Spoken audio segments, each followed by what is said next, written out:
लीजिए सुनिए व्यंग्य। गणेश जी उवाच। एक रात मैंने स्वप्न देखा कि गणेश जी हमारे मोहल्ले में चहलकदमी कर रहे हैं। मैंने उनसे पूछा, भगवान आप यहाँ कैसे?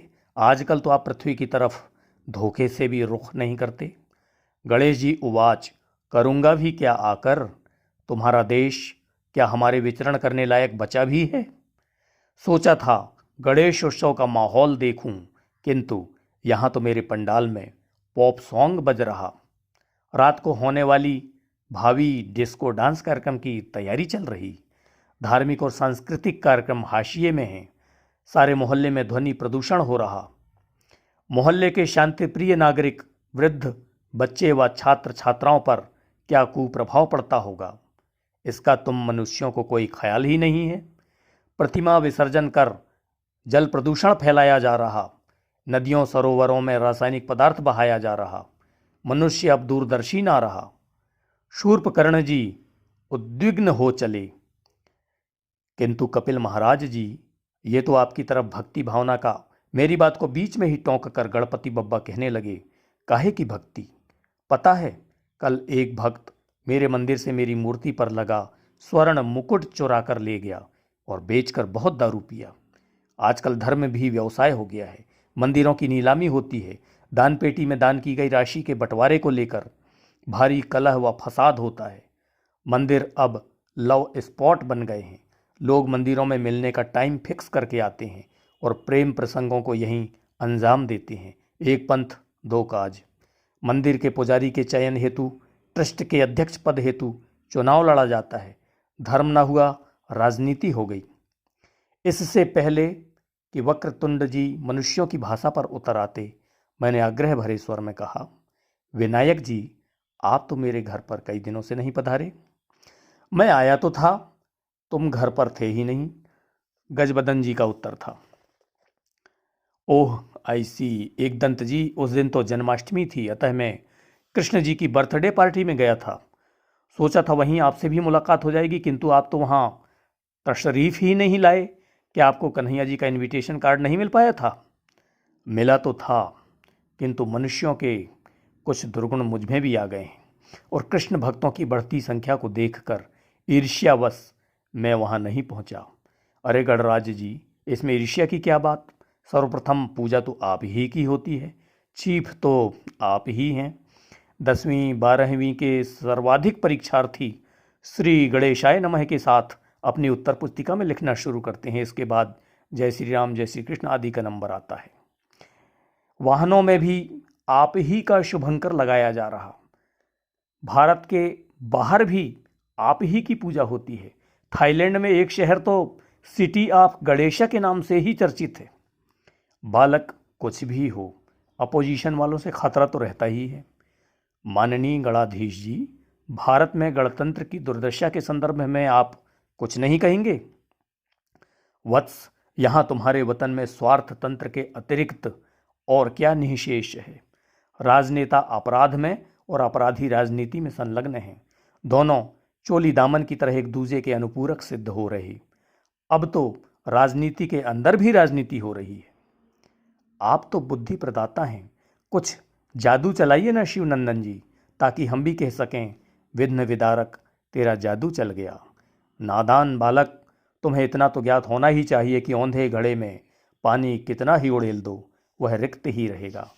वही दशा भारतीय व्यवस्था की है। विषयांतर होते हुए मैंने कहा, मूषक वाहन जी, बुरा ना माने तो एक बात कहूँ। जिस प्रकार करीबी चमचे लोग अपने लीडर के पद व नाम का दुरुपयोग करते हैं, वैसे ही आपका ये वाहन चूहा देश के अनाज का बहुत बड़ा हिस्सा खा जाता है। वैसे भी यहाँ भूखमरी और कुपोषण फैला है।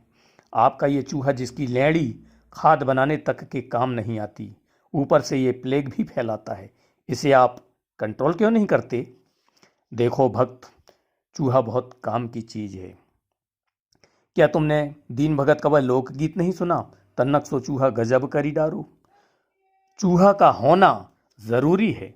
सरकारी गोदामों में रखे अनाज का बहुत बड़ा स्टॉक अधिकारी, कर्मचारी, नेता आदि मिलकर डकार जाते हैं और आरोप चूहों पर लगा देते हैं। पैसे लेकर कई फाइल गायब कर देते हैं, कह देते हैं फाइल को चूहा कुतर गया। बताओ, चूहा ना होता तो उन्हें कौन बचाता? धूम्रकेतु जी, केंद्रीय भंडारण निगम के गोदामों में रखे अनाज पर वंडरफुल घंटी का प्रयोग कर चूहे भगाने का सफल प्रयोग किया जा रहा है, मैंने बताया। कड़ाध्यक्ष जी बोले, परंतु देश को कुतरने वालों के लिए कब ऐसी घंटी बनेगी? और वो प्लेग में विषय पर आया। जहां तक प्लेग का सवाल है, मेरी पीए यानी प्राइवेट असिस्टेंट रिद्धि ने मेरी सेक्रेटरी सिद्धि द्वारा बनाई गई जो रिपोर्ट मुझे सौंपी है, उसके अनुसार प्लेग नामक महामारी चूहों से नहीं बल्कि उनमें पाए जाने वाले पिस्सुओं से होती है। और कुपोषण की चर्चा तो विपक्ष ने फैलाया है। राजनीतिक स्टंट है ये। राजनीति के अजगर ने यथार्थ के चूहे को निगल लिया है। अच्छा मोदक प्रिय जी, इस बार गणेश उत्सव डेकोरेशन में जो कुछ नयापन है, जैसे मूर्ति के पृष्ठभाग में कारगिल युद्ध का दृश्य, नक्सलवाद, कहीं वर्ल्ड ट्रेड सेंटर की इमारत का मॉडल, कहीं हाईजैक विमान का दृश्य, कहीं तालिबान लड़ाकों के दृश्य, कहीं कोविड-19 की विभीषिका के कारुणिक दृश्य, इस परिप्रेक्ष्य में आपकी क्या टिप्पणी होगी? अरे क्या कहूँ, कुछ मूर्तिकारों ने तो मुझे डायनासोर के ऊपर तक बिठा दिया है। कुछ मूर्तिकारों ने मेरी सूंड पर डिस्को लाइट लगा दिए हैं। भक्तजन विद्युत का अपव्यय कर रहे हैं। बिजली की फिजूल खर्ची का खामियाजा भविष्य में भुगतेंगे सब। हाँ, फिजूल खर्ची तो होती है। अच्छा, तीसरी लहर का खतरा वत्स, तीसरी लहर का खतरा के बावजूद लोग मेरे पंडाल में भीड़ बनाकर एकत्र हो रहे और प्रोटोकॉल में लापरवाही बरत रहे। वक्रानंद जी, आजकल तो नई नई मोटरसाइकिल, कार और तीव्रगामी विमान बन गए हैं, आप उनमें क्यों नहीं चलते? बच्चा, तू अभी नादान व अबोध है।